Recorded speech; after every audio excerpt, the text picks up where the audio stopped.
in the polished corridors of São Paulo's high society. Behind the shimmering facade of wealth and power, a darkness was growing. A luxurious apartment high above the city lights hid secrets that crept like shadows along the walls. On a night swollen with moonlight and hushed wrong turns, the silence cracked, and horror walked out into the open. Elize lived in a world of expectation, the heiress bride, the wife of a powerful man, surrounded by trophies, guns, assets. Yet beneath the perfectly styled hair and diamond glint earrings lay a woman haunted by betrayal, neglected trust, and the creeping ache of invisibility. She discovered the affair, the dispute, the promise of silence broken, the air between them charged like a thundercloud, ready to burst. At 19:30 on the 19th of May 2012, he stepped into the lobby with pizza in hand, the last clear image of him alive. The cameras watched, but they couldn't foresee what followed.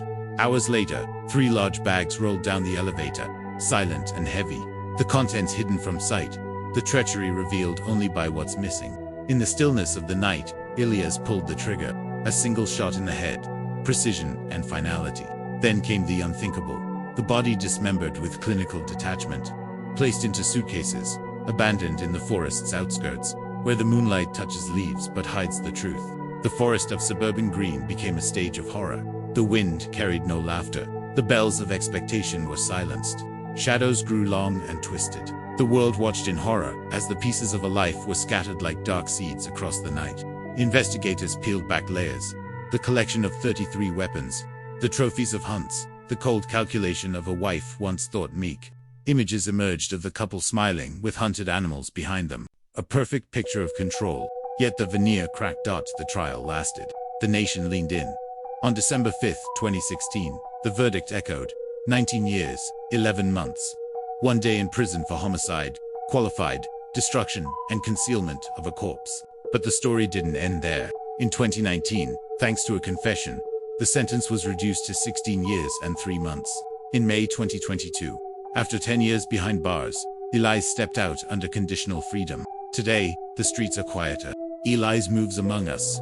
In plain sight, the facade returned, but the scars hidden. The whispers linger, the sound of suitcases dragging in the night.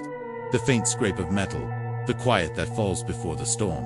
If you find yourself walking after dark, listen. Maybe you'll hear the echo of 3 bags on wheels, the faint click of a gun safe, the rustle of leaves over secrets buried in green.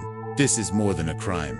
This is a mirror, a reflection of rage, betrayal, and the monstrous potential hidden behind polite smiles. Because the real horror doesn't always live in the woods. Sometimes it lives in marble hall foyers, in the closets of the affluent, in the quiet footfalls of a driver homing the night. Beware the whispers behind the door.